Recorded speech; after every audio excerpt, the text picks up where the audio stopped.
नमस्कार, आप देख रहे हैं हमारी खास पेशकश। मैं हूं आपके साथ अक्षय। देश का लोकतंत्र इस देश की खूबसूरती का एक अभिन्न अंग है, जहां जनता के लिए जनता द्वारा शासन के एक सूत्र पर चलते हुए हर एक नागरिक को समानता के साथ स्वेच्छा से जीने का अधिकार दिया जाता है। लोकतंत्र की आत्मा संविधान को कहा जाना अतिशयोक्ति नहीं होगा और इसी संविधान का प्रियम्बल यानी कि संविधान की प्रस्तावना भी समाज के हर व्यक्ति के लिए समता और न्याय की बात करता है। कानून दरअसल हर समस्या के सही प्रारूप में समाधान के लिए मौजूद है, लेकिन सही जानकारी ना होने या फिर कानूनी पेचीदगी के चलते एक हिस्सा सही समय पर न्याय हासिल करने में खुद को असमर्थ महसूस करता है। और इसी अंतर को खत्म करने के लिए इंडिया लीगल रिसर्च फाउंडेशन के इनिशिएटिव लीगल हेल्पलाइन में हम यहाँ पर मौजूद रहते हैं, आपकी हर कानूनी समस्या में आपकी सहायता के लिए। आज जिस विषय के साथ हम आए हैं वो जमानत संबंधी कानूनी प्रावधानों से जुड़ा हुआ है कि जमानत संबंधी कानूनी प्रावधान क्या कुछ हैं, और उसके साथ ही अगर किसी भी तरह की कोई कानूनी अड़चन अगर आपके जहन में चल रही है तो भी आप हमारे इस खास कार्यक्रम के माध्यम से जुड़ सकते हैं, अपना सवाल कर सकते हैं, जिसका वाजिब जवाब हम आप तक पहुंचाने की कोशिश करते हैं। आज का हमारा विषय है जमानत संबंधी क्या है कानूनी प्रावधान, इस पर हम चर्चा करेंगे। और इसके अलावा अगर किसी भी तरह की कोई कानूनी अड़चन आपके जहन में चल रही है तो भी अब आपको परेशान होने की ज़रूरत नहीं है, आप हमारे साथ जुड़ सकते हैं, अपना सीधा सवाल कर सकते हैं, जिसका वाजिब जवाब हम आप तक पहुंचाने की कोशिश करते हैं।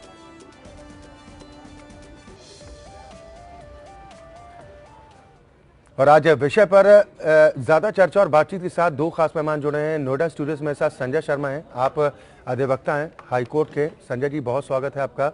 लखनऊ से दयाशंकर सिंह जी हमारे साथ जुड़े हैं, आप अधिवक्ता हैं इलाहाबाद हाई कोर्ट के लखनऊ बेंच के। आपका भी बहुत स्वागत दयाशंकर जी। शुरुआत मैं संजय शर्मा जी आपसे करना चाहूंगा। सबसे पहले बताएं कि जमानत संबंधी क्या कुछ कानूनी प्रक्रिया है, कानून क्या कुछ कहता है? जमानत के बारे में हमारे जो सीआरपीसी है उसमें क्लियरली लॉ है, एक्ट है हमारे।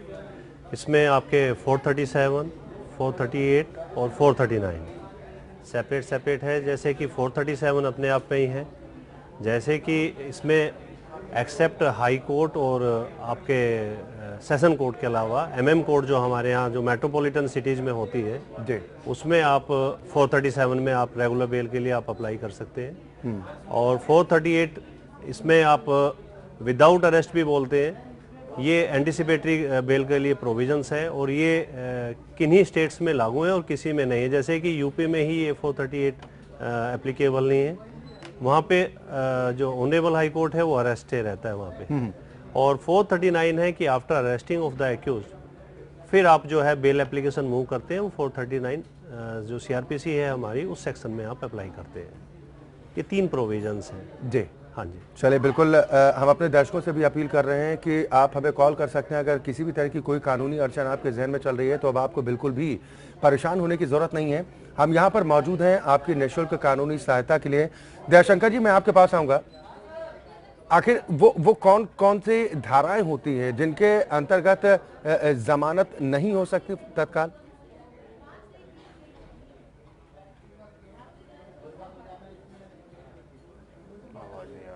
दयाशंकर जी, आवाज पहुंच पा रही है आप तक? हाँ, अब आई है। अभी जो आपने प्रश्न किया उसकी वो नहीं आ पाया जी। मेरा सवाल ये है कि आखिर वो कौन कौन सी धाराएं होती हैं जिनमें बेल फौरन नहीं मिल सकती, जमानत फौरन नहीं हो सकती है? कौन कौन से इस तरह के केसेस होते हैं? देखिए, हमारे यहाँ जमानत को पहले तो ऑब्जेक्ट जमानत का हम बता दें कि जमानत जो होती है, जो कोई व्यक्ति किसी अपराध में फंसा होता है तो उसको श्योरिटीज के अंडर में जमानत दी जाती कि वो न्यायालय में अपनी अपीयरेंस को देगा। इस बात के लिए जमानतदारों के अंडर में जमानत दी जाती है जी। और जमानत का जहां तक है कि जमानत का कॉन्सेप्ट है कि बेल दी जाएगी, लेकिन उन केसेस में जहां पे जो इन्हें नॉन बेलेबल ऑफेंसेस कहा जाता है जी, और जिनकी सजा 10 साल से ऊपर लाइफ है जी या मृत्युदंड है, उनमें जमानत का जो प्राविधान है वो न्यायालय के डिस्क्रिशन पे है जी, कि वो देखेगी कि क्या इस व्यक्ति के नेचर ऑफ ऑफेंस क्या है जी, क्या इसका कंडक्ट क्या है, क्या ये गवाहों को प्रभावित करेगा, ये सब देखते हुए जी। ये सेशन जज और हाई कोर्ट की ये पावर है कि उन व्यक्तियों को जमानत दे या न दे जिनके ऊपर 7 साल से ऊपर का सजा है, 10 साल है, लाइफ है। ठीक, ये है जिन पे की जमानत मैंडेटरी नहीं है कि जमानत मिल ही जाए। ये कोर्ट के पूरी तरह डिस्क्रिप्शन पे होगा, अपराध की प्रकृति को, नेचर ऑफ ऑफेंस को और इन सबको देख करके देगा। चले, बिल्कुल, दर्शकों को जुड़ने का सिलसिला भी शुरू हो चुका है। बीके चौधरी साहब पहले कॉलर गाजियाबाद से हमारे साथ जुड़ गए हैं। चौधरी जी, बहुत स्वागत है आपका, अपना सवाल कीजिए। सर मैं ये जानना चाह रहा हूँ सर। जी सर मैं ये जानना चाह रहा हूँ, जैसे कि धारा 151 में कार्रवाई होती है, जो तहसील में मजिस्ट्रेट के सामने पेश करते हैं जी। तो जैसे कि जमानत करवाते हैं धारा 151 में, तो उसमें कम से कम क्या डॉक्यूमेंट होने चाहिए? संजय शर्मा जी। ये आपके जो है, यदि यूपी की बात की जाए तो ये एसडीएम के सामने जो है आपके 151 का है और 107/16 का होता है। और ये जैसे कि आपका शांति भंग या जिससे कि कोई शांति का खतरा है, उसके अगेंस्ट में जो है ना, उनको एक्यूज बना के और एसडीएम साहब के सामने पेश करते हैं, यानी कि आप एग्जीक्यूटिव मजिस्ट्रेट हो गए वो एक तरीके से, और वो बेल वहाँ पे नेचुरली बेल हो ही जाती है। और उसमें जो है आपको बेल बॉन्ड अपने सिक्योरिटी देने होते हैं, यानी कि जमानती आपको देने होते हैं, और जमानती जैसे सेटिस्फाइड हो जाता है यदि आप कंसर्निंग कोर्ट का पीओ कोई भी है तो वो आपको बेल ग्रांट कर देता है और बेल आपकी हो जाती है उसमें। 2 जमानतदार चाहिए? हाँ, ये डिपेंड करता है कंसर्निंग कोर्ट के ऊपर में, उसका सेटिस्फेक्शन चाहिए। जैसे कि अभी मेरे विद्वान अधिवक्ता जो हैं उन्होंने बताया, ये को टोटल ही जो बेल है वो डिस्क्रिशन पावर है कोर्ट की। और जो आपने क्वेश्चन पूछा था उसमें ये अप टू 7 इयर्स है, और जो बेल का नहीं उसमें देने का प्रोविजन है, जिसमें कि बहुत ज्यादा स्ट्रिक्ट होती है कोर्ट, वो आपका जैसे कि डेथ सेंटेंस है, आपके एलिगेशंस ऑफ रेप है, आपका ये डकैती, मर्डर वगैरह, और ये देखने के बाद में कि हाँ क्या इसको बेल देने से कोई ये एविडेंस को टेम्पर नहीं करेगा और गवाहों को जाके अपने फेवर में नहीं करेगा या उनको धमकाएगा, डराएगा नहीं, तो ये कंडीशनल से कुछ बेल होती है। और इसमें जो है अलग अलग है, जैसे कि इंटरिम बेल है, ये एक बहुत बड़ा स्कोप है बेल का। बेल आपकी एंटीसिपेटरी बेल है, एंटीसिपेटरी बेल में भी कंडीशंस हैं, उसमें आपको कंडीशंस ये दी जाती है कि आप टेम्परिंग नहीं करेंगे एविडेंस को, और आप जो है गवाहों को आप डराएंगे, धमकाएंगे या उनको बहलाएंगे, फुसलाएंगे नहीं, जिससे कि कोर्ट के उसके ट्रायल पे, केस के ट्रायल पे फर्क पड़े या वो उनको जो है इन्फ्लुएंस कर सके। इसके कंडीशंस पे ही कंडीशनल बेल होती है। जैसे इंटरिम बेल है, रेगुलर बेल है, उसमें भी जो है जैसे above 80 years old age persons हैं, लेडी है, थोड़ा उनकी तरफ को देखते हुए उस बिहाफ पे जो है ये आपको इंटरिम बेल ग्रांट करती है कोर्ट। टोटल ही डिस्क्रिशनरी पावर है कोर्ट्स की। चलिए, बिल्कुल उम्मीद करते हैं बीके चौधरी जी, जो आपका सवाल था उसका वाजिब जवाब आप तक जरूर पहुंचा होगा। हम अपने दर्शकों से भी बार बार अपील करते हैं कि अगर किसी भी तरह की कोई कानूनी अड़चन आपके जहन में चल रही है, कोई रास्ता आपको नहीं सूझ रहा है, तो अब आपको परेशान होने की जरूरत बिल्कुल भी नहीं है। हम यहाँ पर मौजूद हैं आपकी निःशुल्क कानूनी सहायता के लिए। दोनों खास मेहमान हमारे साथ जुड़े हैं। आज जिस विषय के साथ हम आए वो जमानत संबंधी कानून से जुड़ा हुआ है। इसके अलावा भी अगर किसी तरह की कोई कानूनी अड़चन आपके जहन में है तो भी आप हमारे साथ जुड़ सकते हैं, हमें कॉल कर सकते हैं। अलीगढ़ से मुनेश अगले कॉलर हमारे साथ जुड़ गए हैं। मुनेश, बहुत स्वागत है आपका, अपना सवाल कीजिए। नमस्ते सर। नमस्कार जी सर, मेरी समस्या ये है सर, मैं हमारा मैटर चल रहा है सिस्टर का जी। तो 498 में जमानत के लिए उन्होंने अप्लाई किया है अपोजिट पार्टी ने जी। तो सर वो हमने वो NBW कराए थे, तो उन्होंने वो ले लिया, उसमें स्टे ले लिया हाई कोर्ट से। ये तो सर इसमें क्या हो सकता है ये जानना मेरे को। दयाशंकर जी, क्या उपाय बताएंगे? देखिए, जो भी इन्होंने प्रेस किया, इनकी सिस्टर का जो मैटर है 498 में, देखिए अभी एपेक्स कोर्ट के जजमेंट्स आए हैं, इसमें बड़ी लिबरल हुई है और इसमें बेल का प्रोविजन दिया है कि 7 ईयर, चूंकि ये 498 विद इन 7 ईयर का पनिशमेंट है, तो इसलिए जमानत इसमें ग्रांट हो जाती है। और उसके बाद ट्रायल होगा, अगर आपकी अगर वो गिल्टी होल्ड होते हैं तो कन्विक्शन होगा, तो इसमें जमानत का उन्हें अधिकार प्राप्त हो जाता है, क्योंकि ये 7 साल से कम का अपराध है और इसमें जमानत का उन्हें जमानत तो प्राप्त कर सकते हैं। चलिए, बिल्कुल उम्मीद करते हैं मुनीश जी आपको अपने सवाल का वाजिब जवाब मिला होगा। लगातार फोन लाइन्स खुली हुई और टेलीविजन स्क्रीन पर जो नंबर फ्लैश हो रहे हैं, नंबर्स पर कॉल करके आप हमारे साथ जुड़ सकते हैं। आज जिस विषय के साथ हम आए हैं वो जमानत संबंधी कानून से जुड़ा हुआ है, और इसके अतिरिक्त भी किसी तरह की कोई कानूनी अड़चन आपके जहन में है तो भी आप हमारे साथ जुड़ सकते हैं, हमें कॉल कर सकते हैं और सीधा सवाल हम तक पहुंचा सकते हैं। राजीव, एक और दर्शक दिल्ली से हमारे साथ जुड़ गए हैं। राजीव जी, बहुत स्वागत है आपका, अपना सवाल कीजिए। हाँ जी सर, नमस्कार। नमस्कार। सर मैं ये पूछ रहा हूँ कि मेरे चाचा ताऊ ने मेरी जमीन पे अवैध रूप से कब्जा कर रखा है जी। एक मेरे चाचा दिल्ली पुलिस में भी है। वो मुझे धमकाते हैं, डराते हैं, तो मैं उनकी कंप्लेंट करना चाहता हूँ कि कहाँ कर सकता हूँ। सिर्फ मुझे उनका एड्रेस पता, बाकी मुझे कुछ नहीं पता, ना तो उनका बैच नंबर पता, ना उनका क्या नाम है थाना पता कि किस थाने में पोस्टिंग है। तो सर इस हालत में मैं क्या कर सकता हूँ? संजय शर्मा जी। हाँ जी, यदि आप देखो, मैं आपको बता रहा हूँ, गवर्नमेंट ऑफिशियल्स के अगेंस्ट में दो तरह की प्रोसीडिंग चलती है। डिपार्टमेंटली इंक्वायरी प्लस आप इंडियन पैनल कोड के अंतर्गत भी जो है उसने जो भी जुर्म किया वो ये आपका, यदि आपको वो अपने डिपार्टमेंट से कंसर्निंग धमकी देते हैं या आपको किसी उसमें दबाव में लेने की कोशिश करते हैं, तो आप उनके जो डायरेक्टर जनरल आपका जो जहां बैठता है, उनका आपने बताया शायद यूपी पुलिस में है, तो उनका जो डायरेक्टर जनरल है, इनका पुलिस मुख्यालय वो इलाहाबाद में है। आप वैसे यदि अपने जिले के सीनियर सुपरिटेंडेंट ऑफ पुलिस से भी आप इस बारे में आप उनकी कंप्लेन कर सकते हैं। और जैसे कि ये डिपार्टमेंटल मैटर है, तो पुलिस का जो डिपार्टमेंट है, सीनियर ऑफिशियल्स हैं, वो ऑटोमेटिकली ही और अपने आप ही उस मैटर को इंक्वायर करके कि ये बंदा ये कहाँ पे एम्प्लॉयड है और कहाँ पे और किस रैंक पे है, वो खुद ही उसकी इंक्वायरी के लिए, और आप उनके जो हायर ऑफिशियल्स हैं आप रिटर्न कंप्लेन कर सकते हैं डायरेक्टर जनरल को सीधी, और उनका एक इंस्पेक्टर जनरल आता है, उसके बाद में आईजी को कर सकते हैं, और जो है फिर इसके बाद डीआईजी को कर सकते हैं। आप थ्रू प्रॉपर चैनल एक बनाइए और इसमें आप कंप्लेन करेंगे तो डिपार्टमेंटली भी एक्शन होगा, प्लस आप जो है उनके अगेंस्ट में जो जबरदस्ती कब्जा किया हुआ है उसके अगेंस्ट में भी आप कंप्लेन कर सकते हैं उनके अगेंस्ट में।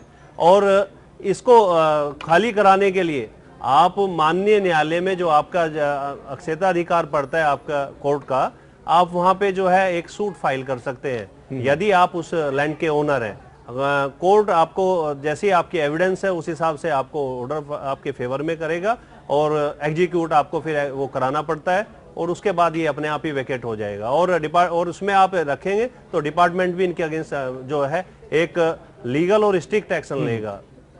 चलिए, बिल्कुल उम्मीद करते हैं जो उपाय आपको संजय जी ने बताया, अगर वो रास्ता आप अख्तियार करते हैं तो निश्चित तौर पर आपको कानूनी सहायता मिलेगी और जो भी समस्या आपके सामने है उसमें आपको राहत मिलेगी।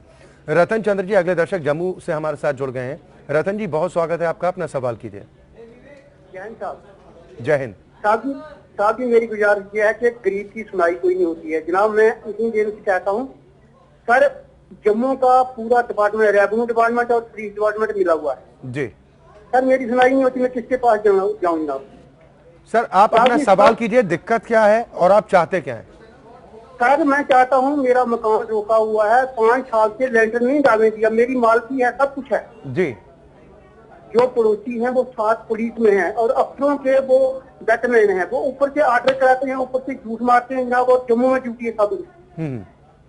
सर, मेरी सुनाई कोई नहीं होती है, मैं कहाँ जाऊंगा? मुझे रहने की जगह कोई नहीं। सब दयाशंकर जी, क्या रास्ता बताना चाहेंगे ने जम्मू से जुड़ा ये पूरा मसला? देखिए, इनकी जो समस्या है वो न्यायालय के ही द्वारा हल हो सकती है, और ये इनको कोर्ट में ही अप्रोच करना चाहिए जी, और निश्चित इन्हें कोर्ट से रिलीफ मिलेगी। रास्ता क्या अख्तियार करें?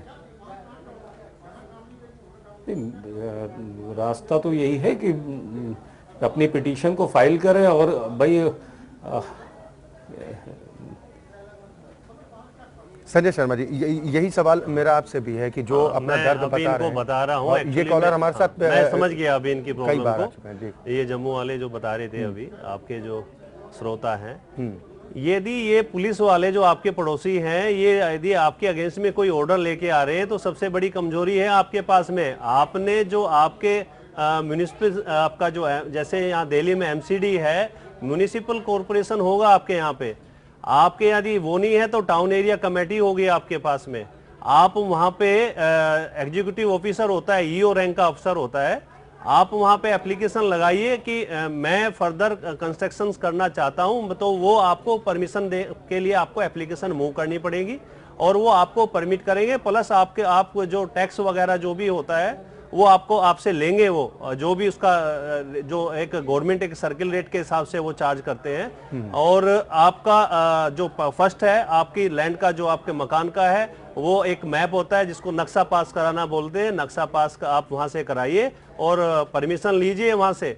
और उसके बाद मैं नहीं मानता हूं कि यदि आप लीगल वे में आप काम करेंगे, आपका कंस्ट्रक्शन चलेगा, आपको कोई रोक पाएगा। और यदि उसके बावजूद भी आपको कोई रोकता है तो देन जो है कि आप लीगली आप इस चीज के लिए ऑथराइज हैं, आप उनके अगेंस्ट में पुलिस में कंप्लेन कर सकते हैं, प्लस उनके डिपार्टमेंट में कंप्लेन कर सकते हैं। आपको इसके लिए अपना नक्शा मकान का जो कंस्ट्रक्शन कराना चाहते हैं, पहले आपका जो ये मैप बनाते हैं, आप मैप बनवाएंगे और मैप बनाने के बाद में आप कंसर्निंग अथॉरिटीज में आप अप्लाई करेंगे, नक्शा पास होगा, प्लस कंस्ट्रक्शन के लिए परमिशन होगी। उसके लिए आपको एक जो रीजनेबल आपको पेमेंट है वो करना होता है, जो गवर्नमेंट के रूल रेगुलेशन है, अलग अलग स्टेट गवर्नमेंट के अपना अलग अलग अमाउंट है, जैसे आपके यहाँ वो सेपरेट होगा। आप कंसर्निंग अथॉरिटीज को अप्रोच कीजिए और उसके बाद आपके इसको कोई रोक नहीं पाएगा, ये मैं आपको दावे के साथ कह सकता हूँ। चलिए, बिल्कुल उम्मीद करते हैं जो आपका सवाल था उसका वाजिब जवाब आप तक जरूर पहुंचा होगा। जो संजय शर्मा जी ने आपको उपाय बताया कि आप ये रास्ता अगर अख्तियार करते हो तो निश्चित तौर पर कानूनी सहायता आप तक जरूर पहुंचेगी। बहुत शुक्रिया हमारे साथ जुड़ने के लिए। राज सिंह एक और कॉलर हमारे साथ सहारनपुर से जुड़ गए हैं। राज, बहुत स्वागत है आपका, अपना सवाल कीजिए। हेलो जी, सवाल कीजिए। हाँ, मैं हाई कोर्ट में मेरा सूट चल रहा है जी, और मैंने आरटीआई से कुछ इन्फॉर्मेशन मांगी है, तो रजिस्ट्रार मेरे को लिख के भेजता है हाई कोर्ट ऑफ बॉम्बे का कि नहीं, तुम हमसे ये इन्फॉर्मेशन नहीं ले सकती है। जी संजय शर्मा जी, इस मामले में ये क्या कर सकते हैं? कोई बात नहीं, उन्होंने आपको रेस्पॉन्स दिया है, आपके पास में अपील का ऑप्शन है। आप जो स्टेट इंफॉर्मेशन कमिश्नर हैं, आपके जो राज्य आपके सूचना आयुक्त हैं, आप उनके यहाँ पे अपील डालिए, सिंपल सी। और इसमें कोई आपको किसी एक, मैं क्लियरली कहना चाहता हूँ, किसी भी एडवोकेट की हेल्प की भी जरूरत नहीं पड़ती। सिंपल एक प्लेन आप पेपर पे आप बनाइए और आप अपना जो आपने जब इनसे सूचना मांगी थी उसकी फोटोकॉपी, प्रतिलिपि उसकी, प्लस वो जो डीडी आपने लगाया 10 रुपीज का, या आपने जो है पोस्टल ऑर्डर लगाया 10 रुपीज का, उसकी फोटोकॉपी, और वो आप अपील फाइल कर दीजिए। आप डायरेक्ट भी जाके आप अपील दे सकते हैं वहां पे, और आप बाई पोस्ट भी भेज सकते हैं। और यदि आपकी सुनवाई वहां पे भी नहीं हो तो मुख्य सूचना आयुक्त भारत के जो दिल्ली में बैठते हैं, तो इसके बाद में एक प्रोविजन है 30 डेज का, और इसमें एक स्पेसिफिक पीरियड है, आप इसी पीरियड के दौरान ही आप जा सकते हैं। यदि लेट होंगे तो कंडोनेशन ऑफ डिले की एप्लीकेशन आप लगाएंगे कि क्या that what are the reasons that you have not filed the same within a time limit. तो प्लीज आप इसको आप कीजिए। आपकी यदि वो नहीं देना चाहते, आप इंटेंशनली वो नहीं जवाब देना चाहते, तो अपील में जाइए, अपील आपकी अलाउ होगी और अपील में सुनवाई करेगा आपका। चलिए, बिल्कुल उम्मीद करते हैं जो आपका सवाल था उसका वाजिब जवाब आप तक जरूर पहुंचा होगा। आज हम बात कर रहे थे कि जमानत संबंधी क्या कुछ कानूनी प्रावधान है, आखिर क्या कानूनी अधिकार है, कैसे जमानत मिल सकती है और कौन कौन से आखिर वो केस होते हैं जिसमें अग्रिम जमानत नहीं मिल पाती है। इस पर हमने चर्चा की और इसके अलावा तमाम कॉलर जो हमारे साथ जुड़े थे उनके सवालों का वाजिब जवाब आप दोनों ही मेहमानों ने दिया। बहुत बहुत शुक्रिया हमारे साथ जुड़ने के लिए इस कार्यक्रम में। तो दरअसल कानून हर समस्या के सही प्रारूप में समाधान के लिए मौजूद होता है, लेकिन एक बड़ा तबका जागरूकता के अभाव के चलते या फिर कहें कि कानूनी जानकारी न होने के चलते इंसाफ की दहलीज से दूर रह जाता है। और इसी अंतर को ख़त्म करने के लिए हम रोज़ यहाँ पर मौजूद रहते हैं एक नए विषय के साथ। फिलहाल आज हमारी खास पेशकश में इतना ही।